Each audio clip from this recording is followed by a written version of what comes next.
একবার একটি মানুষ মহান ফিলোসোফার সুকরাতের কাছে এসে বলে, সফলতার রহস্য কী? এরপরে সুকরাত ওই মানুষটিকে বলে, কাল সকালে তুমি আমার সঙ্গে নদীর ধারে দেখা করবে, তখন আমি তোমাকে তোমার প্রশ্নের উত্তরটা দেব। দ্বিতীয় দিন যখন ওই মানুষটি নদীর ধারে গিয়ে সুকরাতের সঙ্গে দেখা করে, তখন সুকরাত নদীতে স্নান করছিল আর ওই লোকটিকে নদীর জলে নামার জন্য বলে। লোকটি নদীর জলে নেমে যখন কিছুটা এগিয়ে যায় আর ওই নদীর জল ওই লোকটির গলা পর্যন্ত চলে আসে, তখন পিছন থেকে সুকরাত এসে ওই লোকটির মাথা জোর করে ধরে জলের মধ্যে ডুবিয়ে দেয়। এরপরে ওই লোকটি জলের ভিতর থেকে বাইরে বেরিয়ে আসার জন্য ছটফট করতে থাকে, কিন্তু সুকরাত কোনোভাবেই তাকে জলের বাইরে বেরিয়ে আসতে দিচ্ছিল না। আর এভাবে বেশ কিছুক্ষণ ওই লোকটিকে জলের মধ্যে ধরে রাখে আর সবশেষে ওই লোকটিকে ছেড়ে দেয়। লোকটি জল থেকে বাইরে বেরিয়ে এসে সুকরাতকে বলে, এটা আপনি কি করছেন? আর একটু হলেই তো আমি মারা যেতাম। এরপরে সুকরাত জিজ্ঞেস করে, যখন তুমি জলের মধ্যে ছিলে তখন তোমার মনের মধ্যে কি চলছিল? তখন ওই লোকটি বলে, মৃত্যু আমার সামনে, সেই সময় আমার মনের মধ্যে অন্য আর কি চলতে পারে? আমি তো কেবল এটাই চাইছিলাম যে কোনো রকমভাবে আমি যেন এই জল থেকে বাইরে বেরিয়ে আসতে পারি আর আমি নিঃশ্বাস নিতে পারি। এরপরে সুকরাত বলে, এটাই হলো তোমার ওই প্রশ্নের উত্তর। যখন তুমি তোমার সফলতাকে ঠিক এতটাই তীব্র ইচ্ছার সঙ্গে চাইবে যতটা তীব্র ইচ্ছার সঙ্গে তুমি নিঃশ্বাস নিতে চাইছিলে, তখন তুমি সফলতা নিশ্চিত পেয়ে যাবে। একবার কিছু বিজ্ঞানী তাদের রিসার্চ করার জন্য একটি বড় অ্যাকোয়ারিয়ামের মধ্যে একটি শার্ক রেখে দেয় আর কিছুক্ষণ পর ওই অ্যাকোয়ারিয়ামের মধ্যে কিছু ছোট মাছ ছেড়ে দেওয়া হয়। ওই ছোট মাছগুলোকে দেখার কিছুক্ষণের মধ্যেই ওই বড় শার্কটি ওই মাছগুলো খেয়ে নেয়। এরপরে বিজ্ঞানীরা আরও কিছু ছোট মাছ ওই অ্যাকোয়ারিয়ামের মধ্যে ছেড়ে দেয় আর এবারও ওই শার্কটি পুনরায় ওই মাছগুলোকে ধরে খেয়ে নেয়। এরপরে বিজ্ঞানীরা একটি কাঁচের মজবুত দেওয়াল ওই অ্যাকোয়ারিয়ামের মাঝে তৈরি করে দেয়। এখন ওই অ্যাকোয়ারিয়ামটা দুটো ভাগে ভাগ হয়ে গেছে, যার একদিকে ওই শার্ক ছিল আর অপরদিকে ছোট ছোট কিছু মাছ ছিল। যেহেতু অ্যাকোয়ারিয়ামের মাঝে কাঁচের দেওয়াল ছিল, তাই শার্ক ওই ছোট মাছগুলোকে দেখতে পাচ্ছিল আর ওই ছোট মাছগুলোকে শিকার করার জন্য শার্কটি ছোট মাছগুলোর দিকে এগিয়ে যায়, কিন্তু মাঝে কাঁচের দেওয়াল থাকার কারণে সেখানে আঘাত পায়। এরপরে পুনরায় শার্কটি চেষ্টা করে, পুনরায় শার্কটি ব্যর্থ হয়ে যায়। এরপরে শার্ক অনেকবার এইরকমভাবেই চেষ্টা করতে থাকে, কিন্তু মাঝে ওই কাঁচের দেওয়াল থাকার কারণে কোনোভাবেই ওই শার্ক ওই ছোট মাছগুলোকে খেতে পারেনি। আগামী কয়েকদিন পর্যন্ত ওই শার্কটি ওই ছোট মাছগুলোকে খাবার চেষ্টা করে, কিন্তু ওই শার্ক সফল হতে পারেনি। আর সবশেষে একদিন ওই শার্ক আক্রমণ করাই বন্ধ করে দেয় আর নিজের জায়গাতেই স্থির থাকা শুরু করে দেয়। এরপর বিজ্ঞানীরা ওই অ্যাকোয়ারিয়ামের ভিতর থেকে কাঁচের দেওয়ালটাকে বার করে দেয়, কিন্তু তারপরে ওই শার্ক ওই ছোট মাছগুলোর উপরে আক্রমণ করেনি, কারণ একটি কাল্পনিক কাঁচের দেওয়াল ওই শার্কের ব্রেনের মধ্যে বসে গিয়েছে আর শার্ক ভেবেই নিয়েছে যে কোনোভাবেই সে এই দেওয়ালটা পার করতে পারবে না। আমাদের জীবনেও অসফলতার মোকাবেলা করতে করতে অনেকবার আমরা ভিতর থেকে নিরাশ হয়ে যাই আর আমরা হার মেনে নিই। আমরা তখন এটা ভেবে নিই আমরা এখন যত চেষ্টাই করি না কেন সফল হওয়াটা আমাদের জন্য অসম্ভব, আর এরপরে আমরা চেষ্টা করাটাই ছেড়ে দিই। যদিও সফলতা অর্জন করার জন্য প্রতিনিয়ত চেষ্টা করে যাওয়া প্রয়োজন, পরিস্থিতি পরিবর্তন হতে থাকে। তাই অতীতের অসফলতাকে নিজের ব্রেনে না রেখে আপনি প্রতিনিয়ত পরিশ্রম করে যান, তাহলে একদিন সফলতা আপনি অবশ্যই পাবেন। একবার একটি সিংহ জঙ্গলে শিকার করার জন্য বেরিয়েছিল আর এরপর একটি শিয়াল হঠাৎ করেই সিংহের সামনে চলে আসে আর ওই শিয়ালের মনে হয় এখন তাকে আর কেউ বাঁচাতে পারবে না, কিন্তু ওই শিয়ালটি হার মানেনি আর নিজের জীবন বাঁচানোর জন্য একটি পরিকল্পনা করে। ওই শিয়াল সিংহকে চিৎকার করে বলে, তোমার কাছে এতটা শক্তি নেই যে তুমি আমাকে মেরে ফেলবে। এটা শুনে সিংহ একটু অবাক হয়ে যায়। এরপরে সিংহটি বলে, তুমি এমনটা কিভাবে বলতে পারো?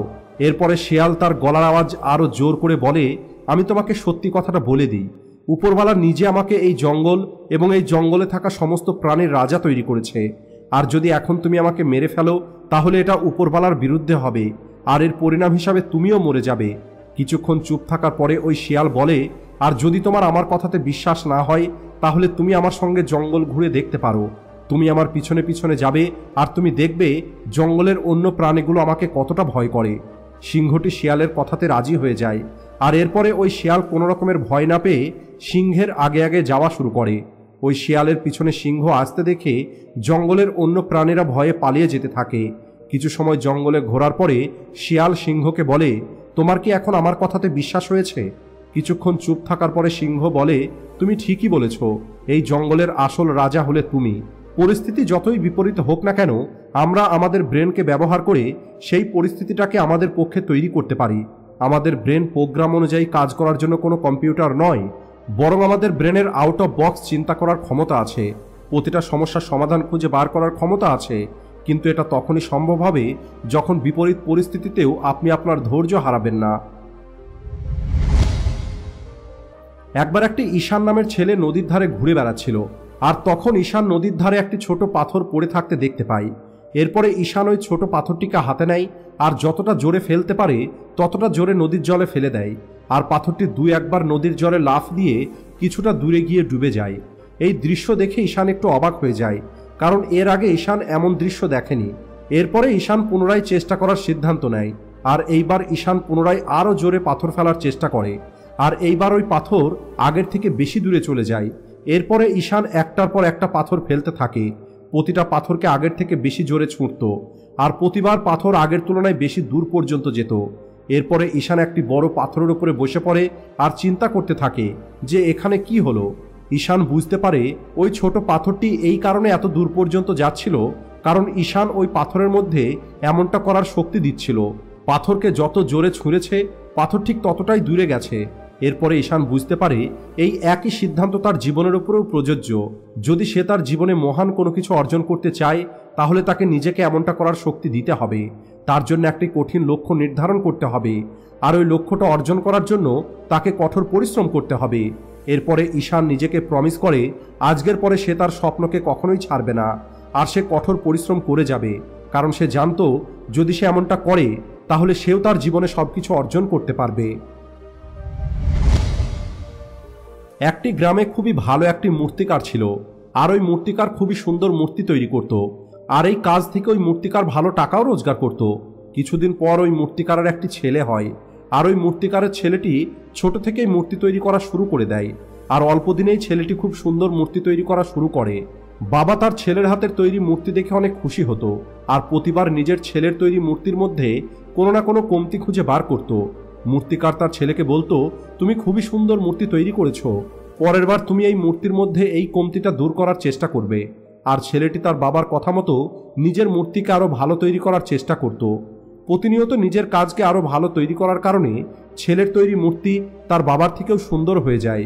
আর একটা সময় এমন চলে আসে যখন মানুষ ছেলের তৈরি মূর্তি বেশি দামে কিনতে শুরু করে। অন্যদিকে ওই ছেলেটির বাবার তৈরি মূর্তিগুলো আগের দামেই বিক্রি হচ্ছিল, কিন্তু এখনও মূর্তিকার তার ছেলের তৈরি মূর্তির মধ্যে কোনো না কোনো কমতি খুঁজে বার করত।